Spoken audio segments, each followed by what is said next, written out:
সোনামানিকেরা, তরুণেরা, ছেলেরা, বাচ্চারা, আল্লাহ পাক আল্লাহ তাআলার ফেরেশতা হযরত আজরাইল আলাইহিস সালাম, আল্লাহ পাক আল্লাহ তাআলা সেই ফেরেশতাকে বলেছিল, এ আমার ফেরেশতা আজরাইল, এ আমার ফেরেশতা আজরাইল, তুমি শুনে রেখে দাও, জেনে রেখে দাও, আমি আল্লাহ পাক আল্লাহ তাআলা তোমাকে দায়িত্ব দিয়ে দিলাম, আমি আল্লাহ পাক আল্লাহ তাআলা তোমাকে হুকুম দিয়ে দিলাম, আমি আল্লাহ পাক আল্লাহ তাআলা তোমাকে অর্ডার দিয়ে দিলাম, আমি আল্লাহ পাক আল্লাহ তাআলা তোমাকে জানিয়ে দিলাম, যেই ব্যক্তির মরণের সময় হবে তুমি আজরাইল অর্থাৎ মালাকুল মউত সেই ব্যক্তির জান গিয়ে কবজ করবে। আই কে যাবি আই দূর মদিনা জিয়ারতে রওজা,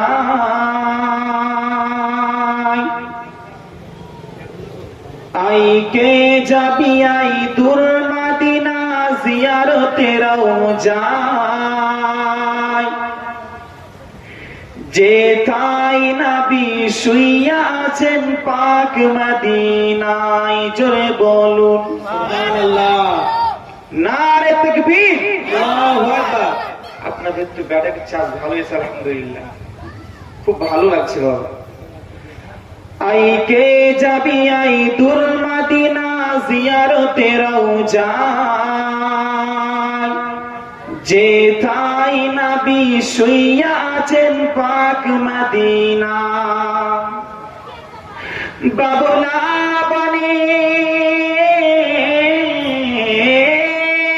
বাবলা বনের দারে দারে বকরি চরাতে, বাবলা বনের দারে দারে বকরি চরাতে, আরে মেঘেরা এসে নাবিটিকে ছায়া করিতে, আরো জোরে বলুন, আরে মেঘেরা এসে নাবিটিকে ছায়া করিতেন, এমন নবী এই দুনিয়ায় আসেনি, আসবে না, এমন নবী এই দুনিয়ায় আসেনি, আসবে না, তুলনা তো দূরের কথা ছায়া মিলে না, জোরে বলুন। আমার নবীর ছায়া ছিল? ছায়া ছিল না বাবা। যাই হোক বাবাজি, সময় খুব স্বল্প, সেই ক্ষেত্রে ওয়াজ শুরু করছি আমি। আলহামদুলিল্লাহ, সমস্ত প্রশংসা সেই মহান করুণাময় রব্বুল আলামিনের জন্য, যেই মহান রব্বুল আলামিন আমাদেরকে সমস্ত কাজ বাকি রেখে এই পবিত্র সভাতে এসে বসার তৌফিক দান করেছেন। সেই মহান রব্বুল আলামিনের শুকরিয়া জ্ঞাপন করি, বলুন আলহামদুলিল্লাহ। তারপরে পরেই আপনার নবী, আমার নবী, কুল কায়নাতের নবী, সেই নবীর প্রতি লাখো লাখো দরুদ ও সালাম বর্ষিত হোক, সকলে বলুন আল্লাহুম্মা আমিন। আমি কুরআনুল কারীম হইতে একখানা আয়াতে কালিমা তিলাওয়াত করেছি, কুল্লু নাফসিন যায়িকাতুল মাউত, এবং সাউন্ড বাড়াও তো একটু। প্রতিটা নাফসকে মরণের স্বাদ গ্রহণ করতে হবে, চাখতে হবে। প্রতিটা বস্তু এবং পৃথিবীতে যত মানুষ রয়েছে সমস্ত মানুষকে মরণের স্বাদ চাখতে হবে। তো মরণটা কি জিনিস এবং মরণটা কি, মরণটা কেমন হতে পারে, এবং মানুষের জান কবজটা করে কে, কোন ফেরেশতা জান কবজ করে, কিসের জন্য তাকে দায়িত্ব দেওয়া হয়েছিল, সেই সম্পর্কে আপনাকে আগে জানতে হবে। তার পূর্বে জানতে হবে যে ফেরেশতা কি। আপনারা সকলেই মোটামুটি জানেন যে পৃথিবীর মানুষের জান কবজ করে হযরত আজরাইল আলাইহিস সালাম। এক বজরে বলুন সুবহানাল্লাহ। আব্বাজি আমার সোনামানিকেরা, তরুণেরা, ছেলেরা, বাচ্চারা, আল্লাহ পাক পাক আল্লাহ তাআলার ফেরেশতা হযরত আজরাইল আলাইহিস সালাম আল্লাহ পাক আল্লাহ তাআলা সেই ফেরেশতাকে বলেছিল, এ আমার ফেরেশতা আজরাইল, এ আমার ফেরেশতা আজরাইল, তুমি শুনে রেখে দাও, জেনে রেখে দাও, আমি আল্লাহ পাক আল্লাহ তাআলা তোমাকে দায়িত্ব দিয়ে দিলাম, আমি আল্লাহ পাক আল্লাহ তাআলা তোমাকে হুকুম দিয়ে দিলাম, আমি আল্লাহ পাক আল্লাহ তাআলা তোমাকে অর্ডার দিয়ে দিলাম, আমি আল্লাহ পাক আল্লাহ তাআলা তোমাকে জানিয়ে দিলাম, যেই ব্যক্তির মরণের সময় হবে তুমি আজরাইল অর্থাৎ মালাকুল মউত সেই ব্যক্তির জান গিয়ে কবজ করবে। এটা আল্লাহ পাকের হুকুম, এটা আল্লাহ পাকের নিয়ম আদেশ।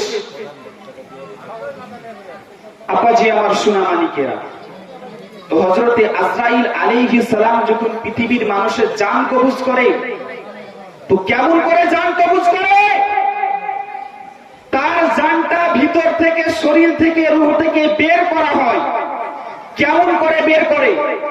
এই খেয়াল করে লক্ষ্য করে দেখবেন, কোন মানুষ যখন মারা যায় হা করে মরে যায় না? কোন মানুষ দেখবেন যে হাতটা এইভাবে মারা যায় না, যায় না?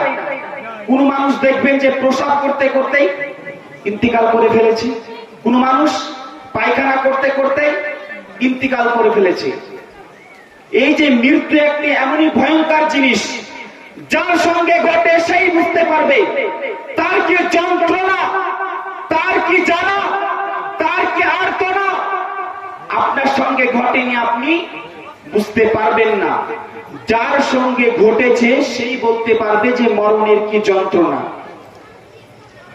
আব্বাজি আমার সোনামানিকেরা, তরুণেরা, আল্লাহর ফেরেশতা হযরতে আজরাইল আলাইহিস সালাম যখন কোন মানুষের জান কানা কবজ করে নাই, সেই মানুষ মারা যায়, মরে যায়, ইন্তেকাল করে যায়, তার প্রতিবেশী বাবা মা এবং ভাই সকলে কান্না করে, আরে আমার প্রাণের আম্মা ইন্তেকাল করেছে, আরে আমার প্রাণের আব্বা ইন্তেকাল করেছে।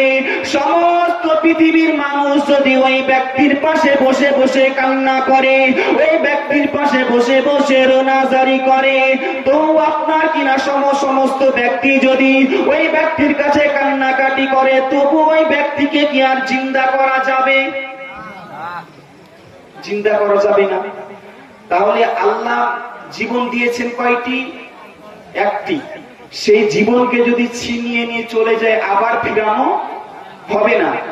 তাহলে যদি পৃথিবীর জামিনে আমরা ভালো কাজ করে থাকি, নেক কাজ করে থাকি, সৎ কাজ করে থাকি, তবেই তো সেই জীবন যাওয়ার সময় জীবনটা ভালোভাবে যাবে।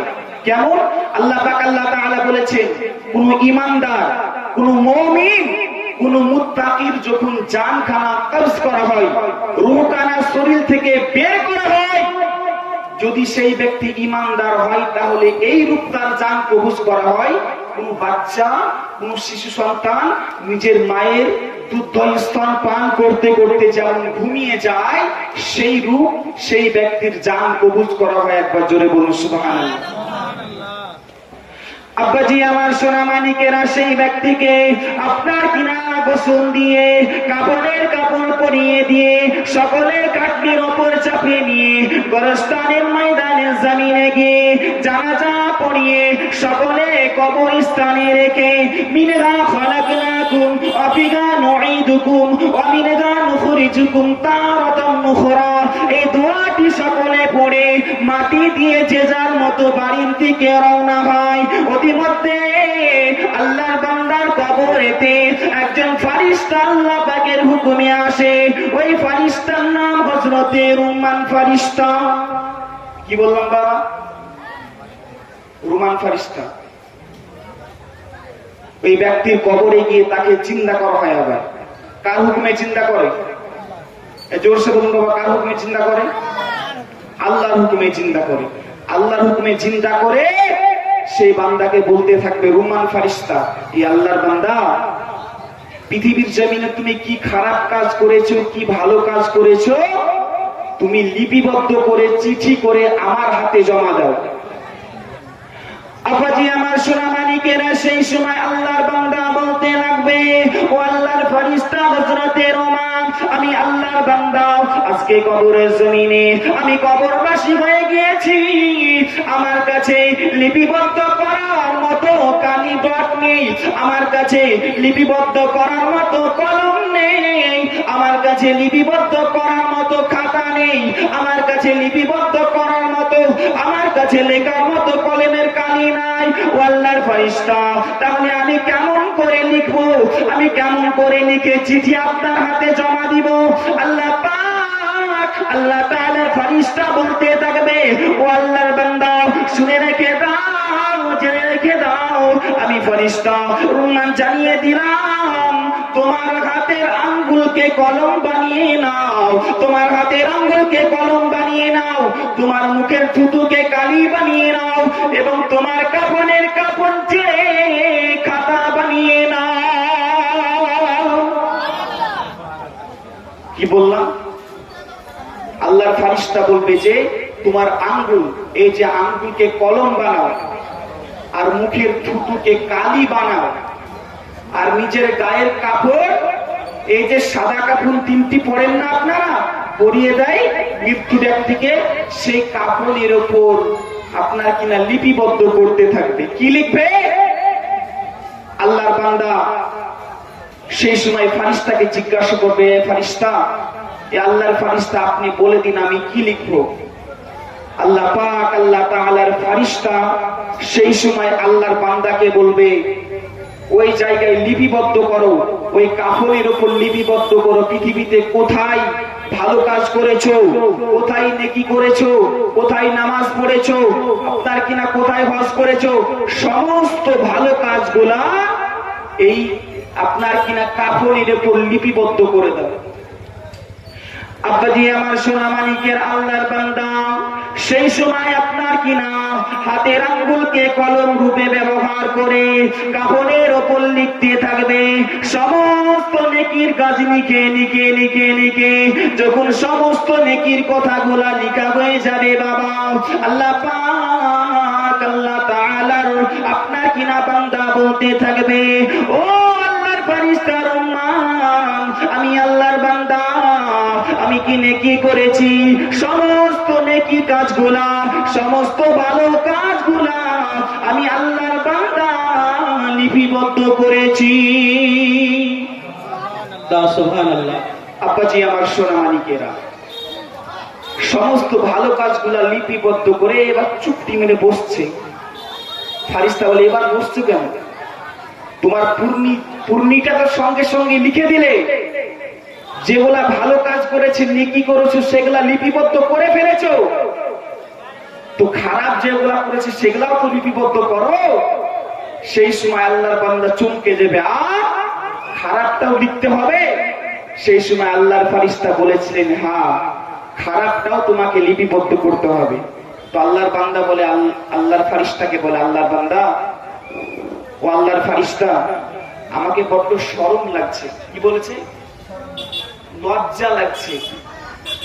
আল্লাহর ফেরেশতা বলল, পৃথিবীর জমিনে তুই যখন বেঁচে ছিলি, পরের মেয়ের সঙ্গে জেনা করেছিস, তখন তোকে লজ্জা লাগেনি? লোকের হক নষ্ট করেছিস, তখন তোকে লজ্জা লাগেনি? মানুষকে আঘাত দিয়েছিস, কষ্ট দিয়েছিস, মানুষের দিল ভেঙেছিস, মওলানাদের বিরুদ্ধে কথা বলেছিস, হাক্কানি পীরদের বিরুদ্ধে কথা বলেছিস, মসজিদের বিরুদ্ধে কথা বলেছিস, তখন তোকে লজ্জা লাগেনি? সেই সময় আল্লাহ পাক আল্লাহ তাআলার বান্দা বলবে, এ ফেরেশতার উম্মান, আমাকে লজ্জা লাগছে। সেই সময় ফেরেশতার উম্মান একটি হাতুড়ি নিয়ে তার মাথার উপর চাপাতে যাবে বাবা, সে ভয়ে ডরে আবার লিখতে আরম্ভ করবে। আব্বাজি আমার সোনা মানিকেরা, তরুণেরা, আল্লাহর বান্দা সমস্ত খারাপ কাজগুলো বাবা লিপিবদ্ধ করতে থাকবে, সমস্ত খারাপ কাজগুলা লিখে লিখে লিখে লিখে, ভালো কাজ, পুরনি কাজ, নেকির কাজগুলা লিখে, খারাপ কাজগুলা লিখে বাবা দুইটি কাগজে বিভক্ত করে আল্লাহর ফেরেশতা হযরতে ওমর আলাইহিস সালামের হাতে জমা দিবে। আল্লাহর ফেরেশতা হযরতে রুমান আলাইহিস সালাম ওই ফরিদ আপনার কিনা ওই কাগজ দুখানাকে কুড়িয়ে কুড়িয়ে তাবিজের রূপ করে পুটিনি করে ওই ব্যক্তির গলাতে ঝুলিয়ে দিবে। সেই ব্যক্তির গলাতে ঝুলিয়ে দেবে বাবা। ঝুলিয়ে দেওয়ার পর কি হবে, ওই গলায় যেই আপনার পুটলিটা ঝুলানো হয়েছে সেই ঝুলানো পুটলি নিয়ে কাল কিয়ামতের কঠিন দিনে ময়দানে মাহশারে উঠবে। একবার জোরে বলুন সুবহানাল্লাহ। আব্বাজি আমার সোনা মানিকেরা, কাল কিয়ামতের কঠিন দিনেতে, যেই দিনে আপনার কিনা আসমানের সূর্য মাথার উপরে নেমে আসবে, যে কিয়ামতের কঠিন দিনেতে মা ভাইকে চিনতে পারবে না, মা ছেলেকে চিনতে পারবে না, সন্তান মাকে চিনতে পারবে না, সন্তান বাবাকে চিনতে পারবে না। পৃথিবীর কোন মানুষ কেউ আপনার কিনা আপনার সন্তানকে আপনি চিনতে পারবেন না, আপনার দাদাকে আপনি চিনতে পারবেন না। সেই কিয়ামতের কঠিন দিনেতে আমার দুজাহানের নবী সাল্লাল্লাহু আলাইহি ওয়াসাল্লাম, নবী আমার দিন দুনিয়ার বাদশা, সেই দিনে শাফাআত করে ঈমানদারকে জান্নাতে নিয়ে যাবে।